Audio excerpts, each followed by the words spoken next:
Kapatid ni Julia Barreto na si Claudia Barreto, usap-usapan ang di umano ay pag-unfollow kay Gerald Anderson. Pinag-uusapan nga ngayon sa social media ang di umano ay pag-unfollow ni Claudia Barreto kay Gerald Anderson sa Instagram account nito.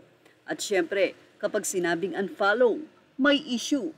Ito ay dahil na rin di umano sa pakikisimpatya ni Claudia sa issue or rumored na hiwalay na nga ang kanyang nakatatandang kapatid na si Julia Barreto at Gerald Anderson. May inisyo pang hindi in good terms umano ang dalawa. Totoo daw ba ito? Say nga ng isang netizen or isang tao, may connect daw ito sa hindi pagdalo ni Gerald sa kasal ni Claudia.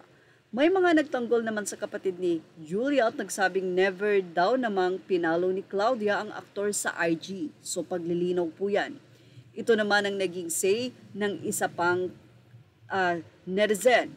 Claudia never followed Gerald. Parang wala din siya sa wedding niya. Naka-follow ba dati? Akala ko andun siya nung wedding. Parang nothing big deal ata. I check Claudia's following at puro closest relatives at family friends lang ang kasali sa 48 following niya. Wala rin siyang masyadong pina-follow na celeb maliban sa Torres family na known family friends sa kanila.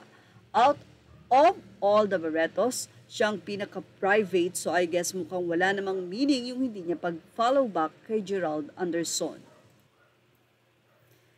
Anyway, napakadali daw kasing mahalata kapag ka ang isang relasyon, especially sa celebrity, ay wala na, ay dahil sa social media. Siyempre kapag bago pa ito at talagang intimate pa yung kanilang pagmamahalan sa isa't isa, nandyan yung kabit-kabilang post na magkasama na kung saan ay nasanay nga ang mga netizen. Lalong-lalo na nga kay Gerald at kay Julia na alam nila na laging magkasama sa anumang event, bonding moment ng kanilang buhay. So very open naman si Julia at Gerald. Kaya naman marami ang mga nagtataka kung bakit nitong mga nakaraang buwan wala sa mga importanteng event si Gerald Anderson sa birthday ni Marjorie Barreto na kung saan alam ng mga netizen na laging present itong si Gerald. Kung totoo man nga daw na hiwalay ang dalawa, ano ang rason para hindi ito ibulgar pa ng pamilya? Privacy siguro. Kasi kung unang-una talagang hiwalay naman sila, ay hindi na nila man ito maitatago.